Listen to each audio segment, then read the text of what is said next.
So let's say your dog's walking fine, they're really tired, they're panting or whatever, they haven't sniffed or looked at anything in a mile. They're walking and they see a dog way over there, nose drops.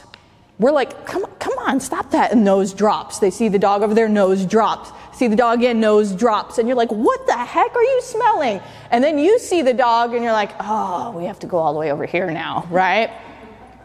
The dog was telling you long before that, hey, I'm really uncomfortable, can we do something about this? And we're just like, why are you sniffing all the time? What is wrong with you, okay? That's the first sign of avoidance. It's the first sign where your dog's saying, okay, I'm not a fan of this. Can we do something else? Like, you know, when you see someone in Walmart or something like that you're just like, oh yeah, I know that person. Right? Where's my phone? Right? Pick up your phone. We do the same thing, except we just handle it on our own. Our dogs, unfortunately, are attached to us with a leash. So if they're not being heard, they're going to start taking things into their own hands.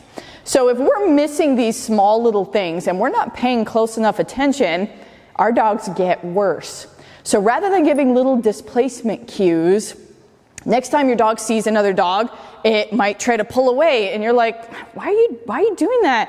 Hi. Oh, he loves dogs, don't worry about it, right? And you just keep walking. The dog's like, hell no, I don't love dogs. I've never loved dogs. You're like, okay, and you keep moving. Well, that's another sign that you missed, right? Your dog was talking to you and you weren't listening. So then the next time you walk past the dog and you're walking and the dog goes, wah, wah, wah. And the people over there are like, oh, hey. And you're like, he's never done that before. He loves dogs. Don't be like that. Sorry. And you keep going. And the dog goes, oh, when I do that, you give me space. Gotcha. Now I know if I bark, you'll give me space. Okay. So the next time you go down the street, the dog's not even close to you. And your dog's like, bah, bah, bah, bah, bah, bah, bah. And you're like, oh my gosh, what is going on? And you're like, let's just keep going. And the dog's like, no, I gave you the warning. I talked to you. We're not still going, right? Come on, let's go. You love dogs. Let's just go say hi to this dog. And the dog's like, what? I'm trying to tell you this whole time that I don't want to be near this guy. So you bring it over and it's like, hey, can he meet your dog? He just needs to get used to this dog. Can you do that for me, please? Maybe we'll just let him say hi a little bit. And your dog's like, listen, you don't get it. I gotta bite this dog now, right? And they lunge at that other dog. And you go, oh, we have a problem. Okay, I don't know what's going on. The dog's like, you're dang right we have a problem. Stop bringing me over here, okay? We pull our dog away and we create space for the dog. And the dog goes, that's it. I gotta act like Cujo, and it's the only way I get space. And so then we turn into the owner that's got the triple grip around the leash. We're holding our dogs like this in the middle of the night trying to walk them. And if we see a dog within 50 miles, we're like, I'm going back home. Okay?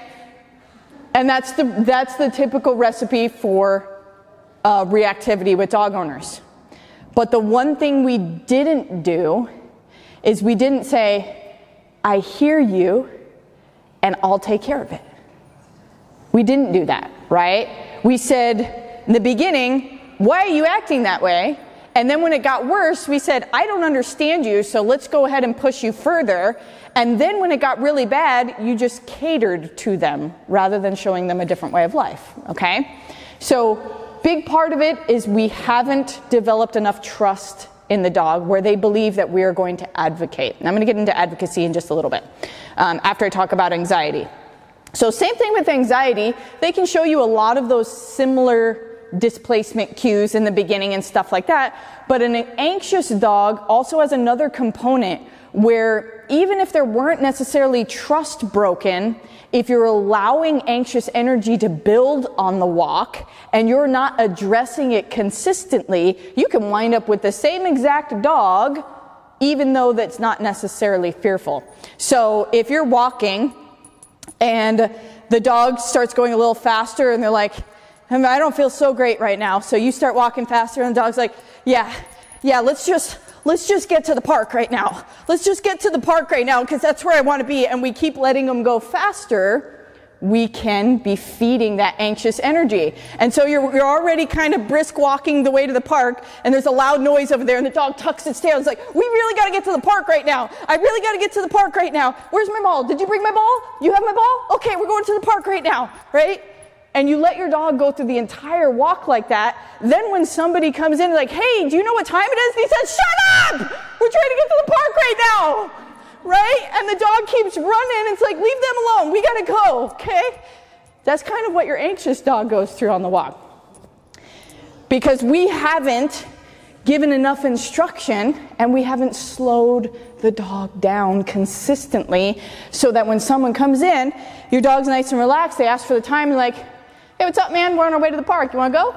Rather than the other reaction. Does that make sense? All right, I'm going to catch my breath.